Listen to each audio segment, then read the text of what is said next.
இணைந்து ஜெபிப்போம். ஆண்டவரே இயேசுவே, உலகெங்கும் மென்மையாக விளங்குபவரே, உம்மை ஆராதிக்கின்றேன். படைத்தவரே, உம்மை துதிக்கின்றேன். பாதுகாப்பவரே, உம்மை புகழ்கின்றேன். மானிடரை நம் உருவிலும் நம் சாயலிலும் உண்டாக்குவோம். அவர்கள் கடல் மீன்களையும் வானத்து பறவைகளையும் கால்நடைகளையும் மண்ணுலகு முழுவதையும் நிலத்தில் ஊர்வர யாவற்றையும் ஆளட்டும் என்றும், 7ஆம் நாளுக்கு ஆசி வழங்கி அதை புனிதப்படுத்தினீர் என்றும் இந்த இறைவார்த்தையில் வாசிக்கிறேன். இயேசுவே, அனைத்தையும் எனக்கு தந்தீர். ஆனால் நான் கீழ்ப்படியாமல் அதை சாத்தானுக்கு ஒப்படைத்து பாவத்தை வரவழைத்து கொண்டேன். என்னை மன்னியும். அழகையின் மாயைக்கு மயங்காமல் இருந்திட ஞானம் தாரும்.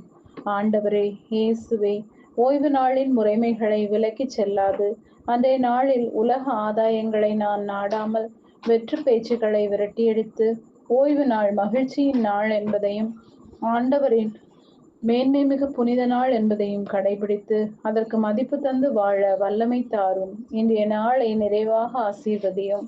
இன்றைய நாளை தம் சிறப்பான நாட்களாக கொண்டாடுபவர்களை விசேஷமாக ஆசீர்வதியும். இன்றைய நாளில் நான் உமது ஊழியனாக உமது அன்பு பிள்ளையாக வாழ அருளடைய வேண்டும் என்று இயேசுவின் நாமத்தில் ஜெபிக்கிறேன். ஆமென்.